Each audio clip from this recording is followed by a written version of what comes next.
President Martens, distinguished guests, dear delegates. I'm a Prime Minister of a country which 2 years ago was in a worse shape than Greece at that time. But now what I can report to you is that we succeeded to renew Hungary and put it on the right track. We have done our homework, building up a workfare society. So, as a soldier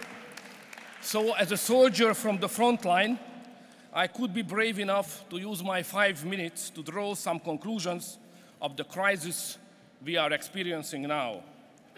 The first conclusion to draw, my friends, is that the crisis cannot be managed by the same policies and tools which have caused the crisis itself. So what we need is courage to look for and implement new and innovative, or if you wish so, unorthodox economic policies. The second conclusion to draw, my friends, is that it is not enough to make decisions in order just to handle the crisis. Rather, we have to prepare our nations and our community for the future, since neither Europe nor the world will be the same as it used to be before the crisis. The third conclusion is that we cannot live beyond our limits. It is easy to say, but difficult to do. Reforms, even structural reforms, are not enough. We need more. We need renewal and full-fledged reorganization of our societies. Our task is somewhat difficult. We have to improve competitiveness, decrease sovereign debt, and maintain social stability in the meantime. Therefore, the crisis cannot be handled by the solutions offered by technocratic management. What we need here is political management and leadership. As fourth conclusion, of course, we need more Europe. At the same time, it is obvious that different countries need different policies. So more Europe, but every single country should be allowed to shape its own policy mix and not just allow, but support each other.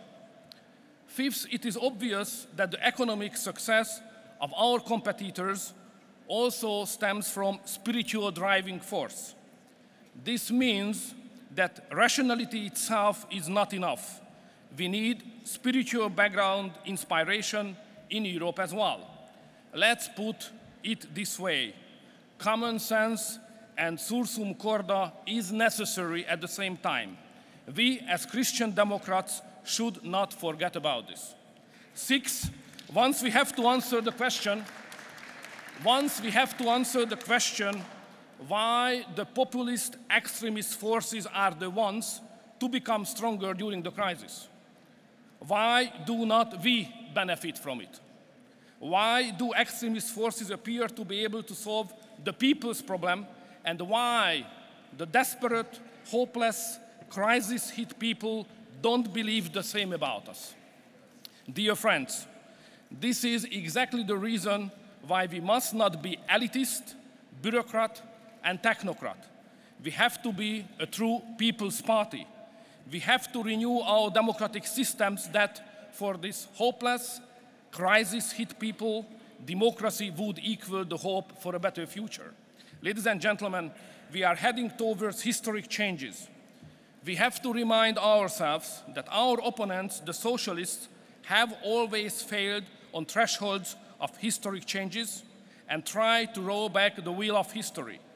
Had it been up to them, even today the Soviet Union would still exist, Germany would still be split, and there would be no united Europe. We have to make clear that only EPP has been so far able to successfully overcome historic challenges, and this is the case today as well. Only EPP. Thank you for your attention.